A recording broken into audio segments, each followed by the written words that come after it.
성전을 수리하라라는 제목으로 말씀을 묵상하도록 하겠습니다. 자, 오늘은 이제 요시야 왕에 대한 말씀입니다. 8살 때 왕위에 올랐다고 이야기를 하고요. 우리 2절의 말씀에 보니까 중요한 평가가 나오는데, 여호와 보시기에 정직히 행하여 그의 조상 다윗의 모든 길로 행하고 좌우로 치우치지 아니하였더라. 네. 최고의 평가를 하고 있습니다. 이제 유다의 왕들 중에서 이렇게 다윗의 길로 행하였다, 다윗의 모든 길로 행하였다라고 평가받는 왕은 딱 두 왕입니다. 며칠 전에 살펴본 히스기야 왕이고, 그리고 이제 요시야 왕이 그렇습니다. 그다음 나머지는 정직하게 행하였으나 산당은 제거하지 않았다, 이런 평가를 받습니다. 그런데 이제 오늘 요시야는 다윗의 모든 길로 행했다고 했는데, 특별히 어떤 부분에 있어서 그랬는가? 성전 중심의 신앙생활을 한 것입니다. 성전 중심. 그래서 여호와의 집, 여호와의 성전을 갈망했습니다. 시편 69편 9절에 보면 주의 집을 위하는 열성이 나를 삼켰다, 이렇게 기록하고 있습니다. 그만큼 다윗은 하나님의 집을 사모하는 사람이었습니다. 성전을 건축하고자 하는 마음을 가졌었죠. 근데 하나님이 허락하지 않아서 아들 솔로몬이 성전을 짓게 될 것이라고 하자, 자기가 손 놓고 있었던 것이 아니라 모든 성전 건축을 위해서 마치 자기가 건축하는 것처럼 모든 것을 다 준비합니다. 기도하면서 하나님으로부터 설계의 식양과 설계도를 받고요, 또 기술자들을 다 섭외해 놓습니다. 자신의 사비를 들여서 재료를 구입해서 전적으로 이 성전을 짓는 것에 헌신합니다. 그러니까 솔로몬은 거의 시공자가 되어서 하면 되도록 다 만들어 놓은 것이 바로 다윗이었습니다. 그래서 이 다윗의 모든 길로 행했다라고 할 때, 특별히 성전을 사모하는 이 다윗의 모습대로 행한 것이죠. 바로 지금 선왕 때 므낫세, 우리가 어제 이제 본문이었죠. 완전히 다 나라가 가장 이제 요시야와 가장 대비되는 왕이라고 할 수 있죠. 또 히스기야, 그 다음에 므낫세, 요시야, 이렇게 되지 않습니까? 이제 바로 앞에 유다 왕 아몬이 있긴 했지만, 가장 하나님을 잘 섬겼던 다윗 이래로 다 섬겼던 그 두 왕 사이에 가장 악한 왕이 끼어 있었습니다. 자, 그래서 성전이 다 무너져 가는데 요시야는 등극하자마자 어떻게 합니까? 성전을 재건합니다. 그것이 오늘 3절부터 7절이 이야기를 하는 것입니다. 5절 말씀에 보면 특별히 끝에 작업자에게 주어 성전에 부서진 것을 수리하게 하되라고 이야기를 하고, 6절도 끝에 다듬은 돌을 사서 그 성전을 수리하게 하라, 이렇게 이야기를 합니다. 성전에 방문하는 사람들이 다 이렇게 은을 이제 낸 것을 가지고 그것을 다 모아다가 이제는 수리하는 사람들에게 맡겨서 성전을 수리하게 지금 이야기를 하고 있습니다.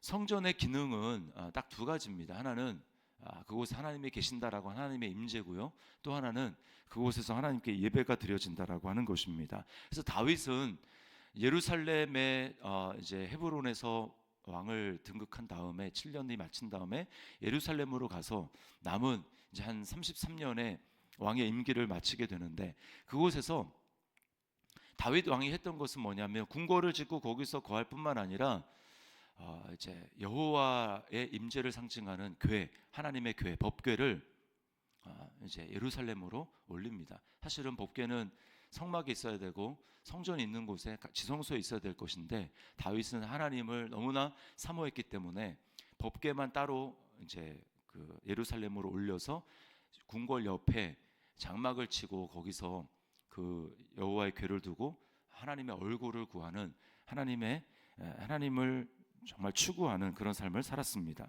모세도 그랬습니다. 모세도 성막이 지어지기 전까지 이스라엘 백성들이 거하고 있는 그 진에서 조금 떨어진 곳에 장막을 치고 거기서 여호와와 만났다, 하나님과 만났다. 그래서 그곳 이름을 회막이라고 그렇게 이야기를 했습니다. 나중에는 성막이 지어진 다음에 성막이라고도 불리고 회막이라고도 불렸지만 거기서 하나님을 만났다라는 거예요. 그만큼 하나님을 사모하고 그래서 모세에 대해서 뭐라고 평가합니까? 죽을 때 그는 친구에게 이야기하듯이 하나님과 대면해서 아는 자였다라고 이야기를 합니다. 다윗도 마찬가지였습니다. 그처럼 다윗은 하나님의 얼굴을 사모했고 주님의 임재를 사모했습니다. 시편을 읽어보면 다윗이 얼마나 하나님의 임재를 사모하고 하나님을 기뻐했는지 구약의 누구도 하나님을 사랑한다라는 표현을 하지 않았고 그렇게 자주 이야기한 사람이 없습니다. 그러나 다윗은 자주자주 내가 하나님을 사랑합니다라고 하는 그 고백을 하고 있는 것이죠. 그래서 이 다윗의 모든 길로 행했다라고 하는 것은 바로 그런 의미가 있는 것입니다. 그냥 말씀대로 행했다라고 하는 것이 아니라 하나님의 얼굴을 구하고 하나님과의 친밀한 교제를 나누며 하나님을 알아가는 그런 삶을 살았다는 것입니다. 요시야가 바로 그런 것이죠.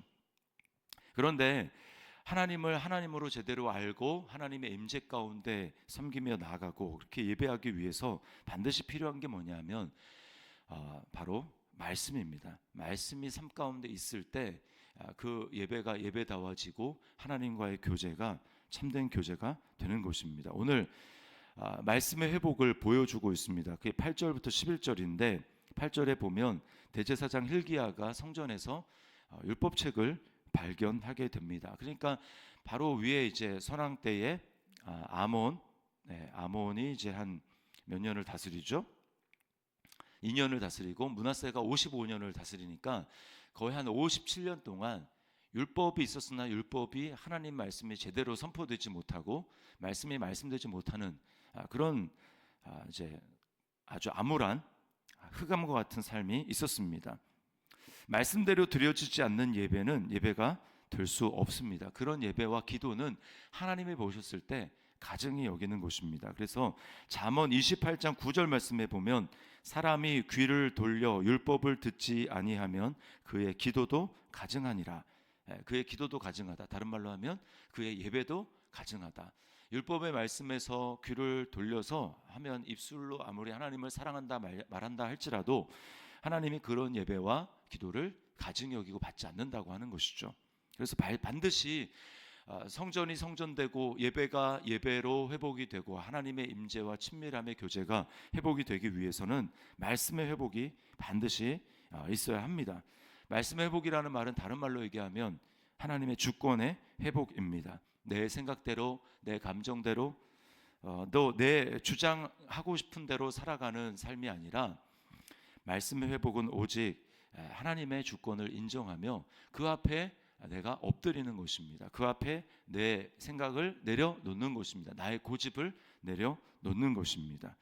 그렇기 때문에 진정한 말씀의 회복 그리고 그 말씀의 진정한 회복을 통한 진정한 예배, 진정한 성전의 회복은 오직 예수 그리스도를 통해서만 됩니다. 왜냐하면 아담 이후로 모든 인간은 다 하나님을 하나님으로 인정하지 않고 자기가 주인된 삶을 살아갔습니다. 오직 예수 그리스도만 하나님의 율법을 온전히 성취하시고 하나님 앞에 의롭다, 그 행위로 의롭다고 인정을 받으신 분이 예수 그리스도이기 때문에 오직 그래서 신약 성경에서 예수님이 자신을 가르쳐 성전이다.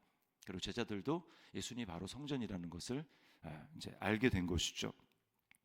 마지막 아담으로서 자기 뜻을 십자가에 완전히 못 박으신 그리스도 안에서만 말씀이 말씀될 수 있고 하나님의 임재가 온전히 드러나게 되는 것입니다.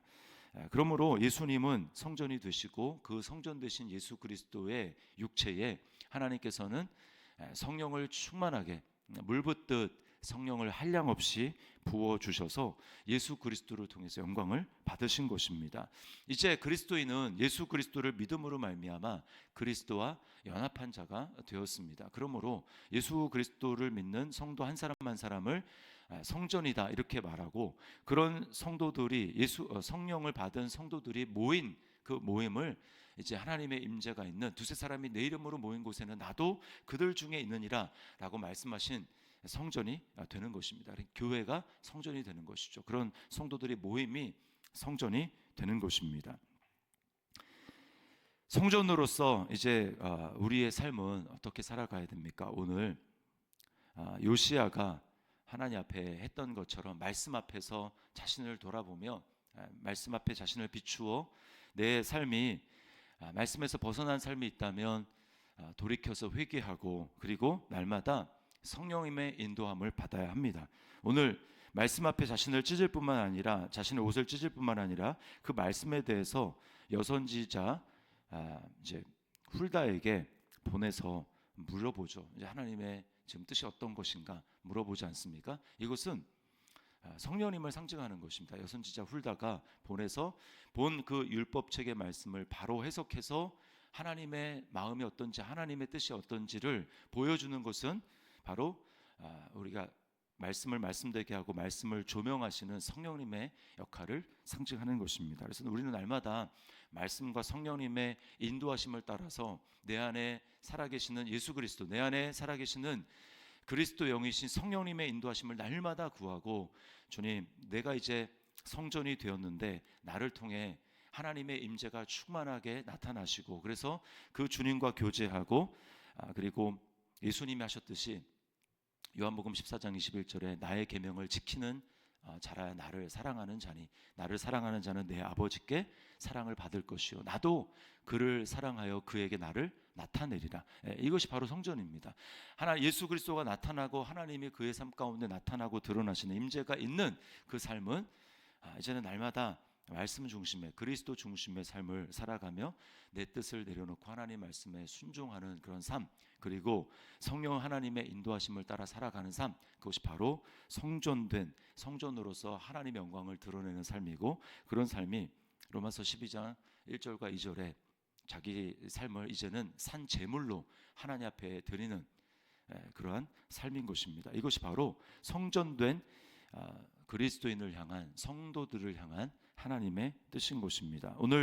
오늘도 이 말씀을 기억하며 주님, 성전된 나의 삶 가운데 내 안에 살아계시는 성령님 충만하게 임재하시고 또 예수님이 하셨듯이 날마다 내 생각과 내 뜻을 부인하고 나를 부인하고 그것을 십자가에 못 박음으로 날마다 예수님을 따라가고 내 삶 가운데 하나님의 임재로 충만한 오늘 하루가 될 수 있도록 주님 은혜를 베풀어 주시옵소서. 성전을 수리하고 성전을 개혁했던 요시야처럼 주님 오늘도 성전된 나의 삶을 하나님 앞에 산 제물로 올려드리는 그런 삶 되게 하여 주옵소서. 우리 하나님 앞에 그렇게 믿음으로 살아가는 한 날 될 수 있기를 주님의 이름으로 축원합니다.